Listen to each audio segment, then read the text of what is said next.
Good wishes to all of you. आज हम पाठ 7 प्रारंभिक बाल्यावस्था, देखभाल और शिक्षा पढ़ेंगे।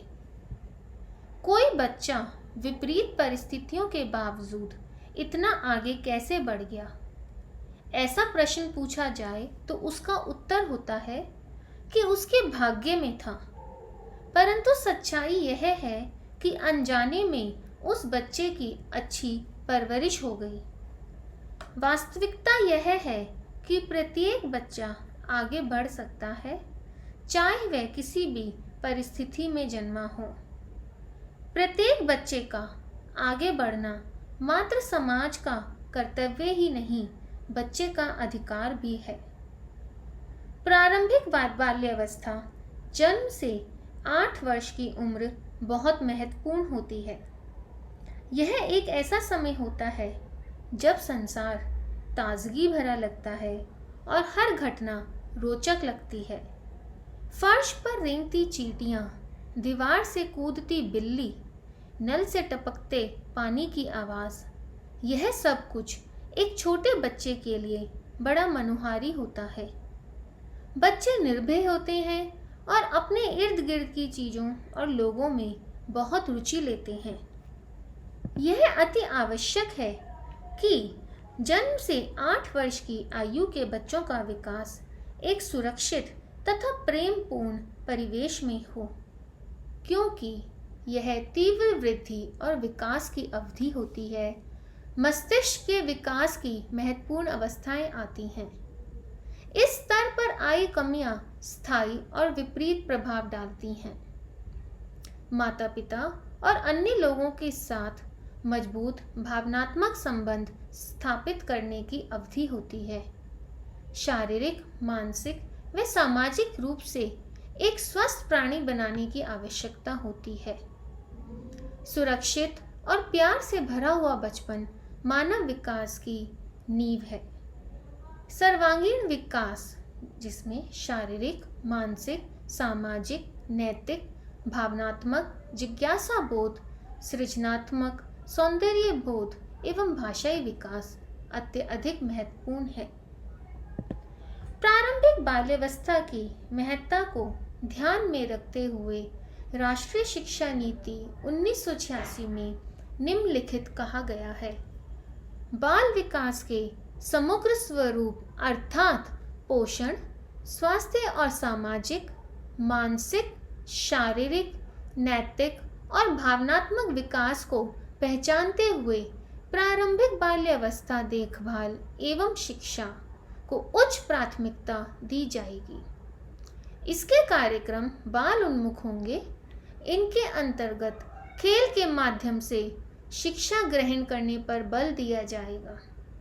इस अवस्था में औपचारिक शिक्षा प्रणालियों के प्रयोग को तथा पढ़ने, लिखने और हिसाब सीखने पर बल नहीं दिया जाएगा। इन कार्यक्रमों में स्थानीय समुदाय को पूरी तरह से सम्मिलित किया जाएगा।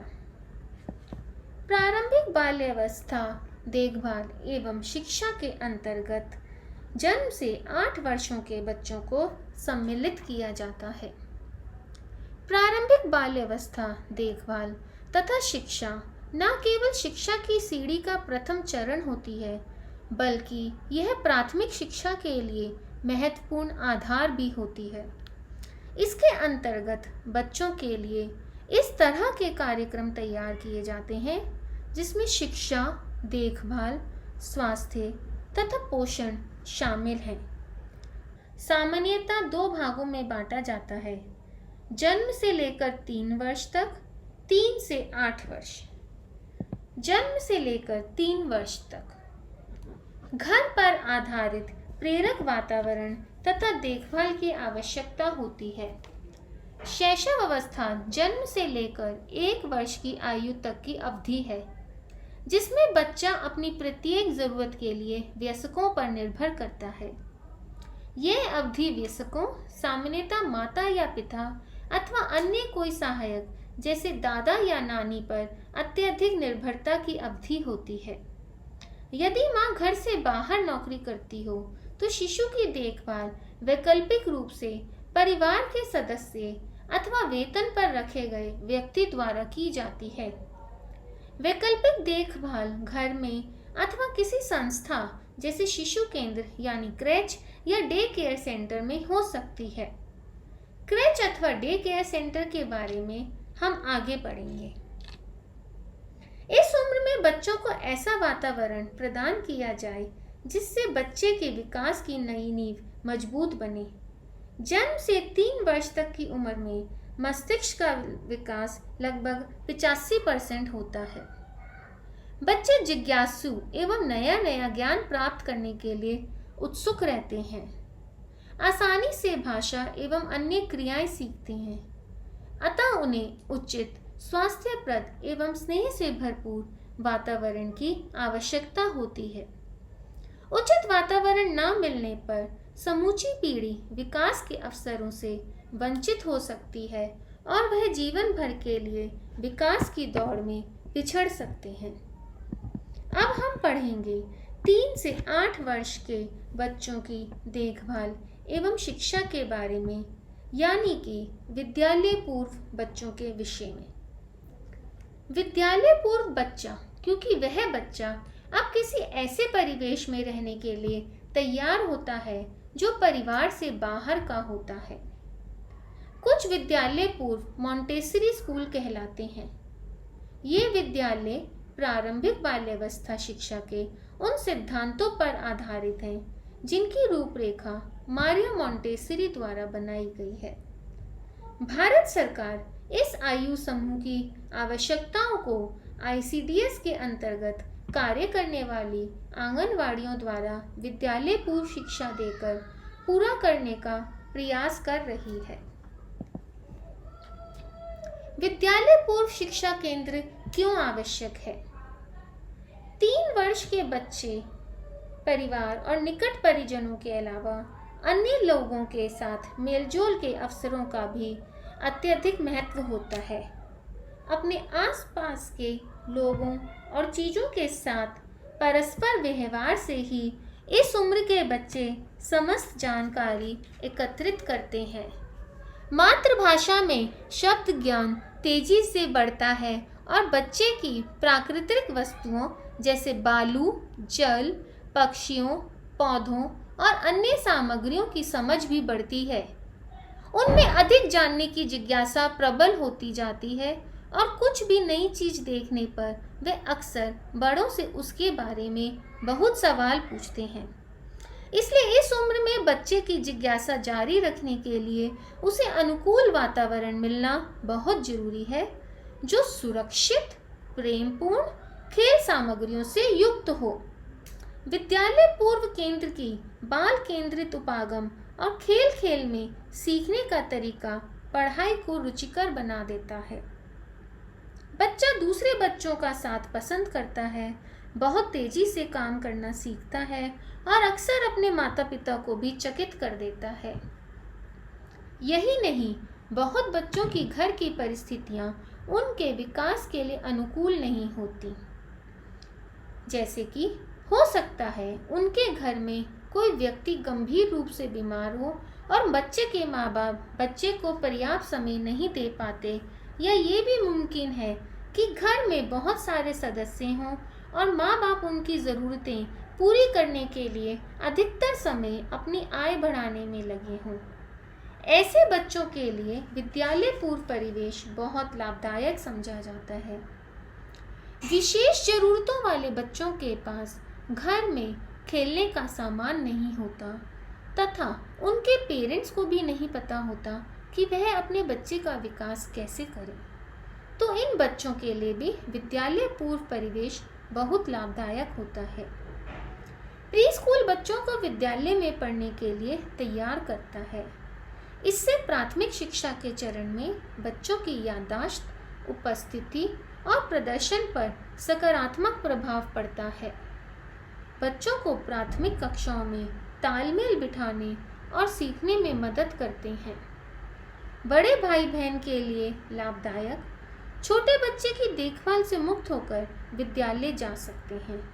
इस प्रकार ये अगली पीढ़ी के बच्चों के भविष्य निर्माण और विकास के काम में समाज की सहायता करते हैं। मूलभूत कामों में माता पिता और समाज की सहायता करके परिवारों को भी लाभान्वित करते हैं। इन सब बातों को ध्यान में रखते हुए राष्ट्रीय पाठ्यचर्या की रूपरेखा 2005 के प्रारंभिक बाल्यावस्था शिक्षा पर एनसीईआरटी द्वारा प्रकाशित पत्र के अनुसार प्रारंभिक बाल्यावस्था देखभाल और शिक्षा के मूल उद्देश्य निम्नलिखित हैं। बच्चे का समग्र विकास जिससे वह अपनी क्षमता पहचान सके, विद्यालय के लिए तैयारी, महिलाओं और बच्चों के लिए सहायक सेवाएं प्रदान करना। हम यह जान चुके हैं कि प्रारंभिक बाल्यावस्था में सर्वांगीण विकास के लिए अनुकूल वातावरण में देखरेख, स्वास्थ्य, पोषण, खेलकूद और प्रारंभिक शिक्षा बहुत महत्वपूर्ण है। प्रारंभिक बाल्यावस्था देखभाल और शिक्षा के सिद्धांत। सीखने का आधार खेल हो। खेल के माध्यम से बच्चों को सिखाना, जैसे रंगों की पहचान के लिए विभिन्न रंग के ब्लॉक्स के साथ खेलना, रस्सा कूदते हुए गिनती बोलना, गुड़िया को कपड़े पहनाना, उसकी फ्रॉक के बटन बंद करना, अन्य खेलों द्वारा जैसे कूदना, बैलेंस बनाना, मिट्टी में खेलना, पानी में खेलना, बॉल पकड़ना आदि खेलों द्वारा भी बच्चा बहुत कुछ सीख जाता है। शिक्षा का आधार कला हो। प्रारंभिक बाल्यावस्था में बच्चों को रंगों के माध्यम से बहुत सारी गतिविधियां करानी चाहिए। रंगों से खेलते हुए बच्चों को बहुत मज़ा आता है। उन्हें कागज पर बने फल सब्जियों में रंग भरना अच्छा लगता है। Paper folding, paper tearing, thumb impression, clay से खेलना में भी वह बड़ा आनंद लेते हैं। नाटक, रोल प्ले, संगीत और नृत्य के माध्यम से भी बच्चों का सकारात्मक विकास होता है। बच्चों की विशिष्ट सोच विशेषताओं को मान्यता देना। हर बच्चे की रुचि अलग होती है। हमें उनके सोचने के तरीके को ध्यान में रखकर उनके लिए विभिन्न गतिविधियां तैयार करनी चाहिए। विशेषज्ञता की बजाय अनुभव को प्रमुखता। बच्चों को नेचर वॉक पर लेकर जाना चाहिए, जहां वह खुद फूल, पत्तियां, पेड़ आदि छूकर उन्हें महसूस कर सकें, पक्षियों की आवाज़ें पहचान सकें। यदि हो सके तो बच्चों को fire brigade station, petrol pump, biscuit factory जैसी जगहों पर भी लेकर जाना चाहिए। दैनिक दिनचर्या में अच्छी जानकारी और चुनौतियों का अनुभव। बच्चों को कुछ जिम्मेदारियां देनी चाहिए, जैसे खेलने के बाद खिलौने वापस अलमारी में रखना, कूड़ा डस्टबिन में डालना, योगा मैट्स को फोल्ड करके रखना आदि। उन्हें कुछ चैलेंजिंग गेम्स खिलाने चाहिए, जैसे ट्रेजर हंट, छुपन छुपाई आदि। औपचारिक और अनौपचारिक दोनों प्रकार की परस्पर बातचीत। जैसे समय का ज्ञान देने के लिए कुछ अनौपचारिक बातें करें, उनके जन्मदिन के बारे में पूछें, उनके डेली रूटीन के बारे में बात करें तथा घड़ी के माध्यम से उन्हें समय सिखाएं। पाठ्य विषयक और सांस्कृतिक स्रोतों का मेल। क्षेत्रीय त्योहारों, क्षेत्रीय भोजन दिवस आदि बनाने चाहिए। इससे बच्चा अपनी संस्कृति के करीब आता है। तथा कुछ ऐसे पजल्स गेम तैयार करने चाहिए जो उनकी संस्कृति के बारे में उनका ज्ञान बढ़ाएं तथा जिनसे वे अपनी संस्कृति के तालमेल बिठा पाएं। स्थानीय सामग्रियों, कला और ज्ञान का उपयोग करें। विकासात्मक रूप से उपयुक्त तरीके, लचीलापन तथा अनेकता हो। स्वास्थ्य, कल्याण और स्वस्थ आदतें डालें। कहानियों, नाटक, कविताओं आदि के जरिए अच्छी आदतों पर जोर देना चाहिए, जैसे खाने से पहले, शौच के बाद हाथ धोना, स्वच्छता का महत्व, कक्षा को साफ रखना, बड़ों का आदर करना आदि। ऐसी एक्टिविटीज़ करनी चाहिए जिनसे बच्चे टीम में काम करना, शेयरिंग करना सीखें तथा उसके अंदर आत्मविश्वास, निडरता, मैत्रीपूर्ण जैसे गुणों का विकास हो। वैकल्पिक देखभाल। शिशु केंद्र संस्थागत व्यवस्था जहाँ शिशुओं और छोटे बच्चों की वैकल्पिक देखभाल की जाती है। दिवस देखभाल केंद्र यानी डे केयर सेंटर दिन में देखभाल करने वाले केंद्र बच्चों की विद्यालय पूर्व वर्षों में देखभाल करते हैं। शिशु एवं विद्यालय पूर्व के बच्चे दोनों शामिल हो सकते हैं। प्रारंभिक बाल्यावस्था के व्यावसायिकों के कौशल। बच्चों और उनके विकास में रुचि होनी चाहिए।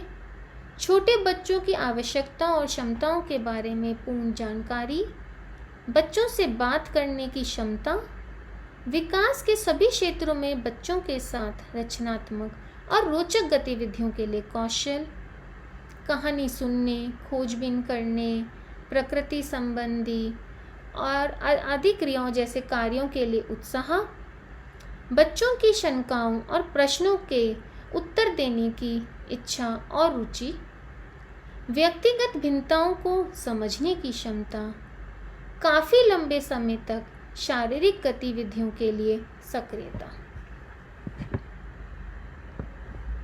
जीविका के अवसर।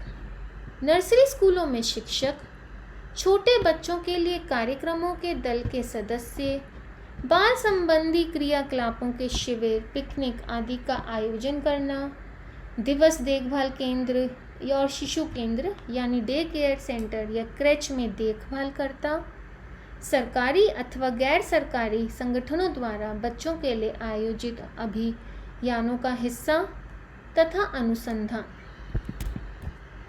Thanks for watching my channel. यदि आपको मेरा पाठ पसंद आया हो तो मेरा वीडियो लाइक और शेयर करना ना भूलें और मेरा चैनल सब्सक्राइब करें। Thank you.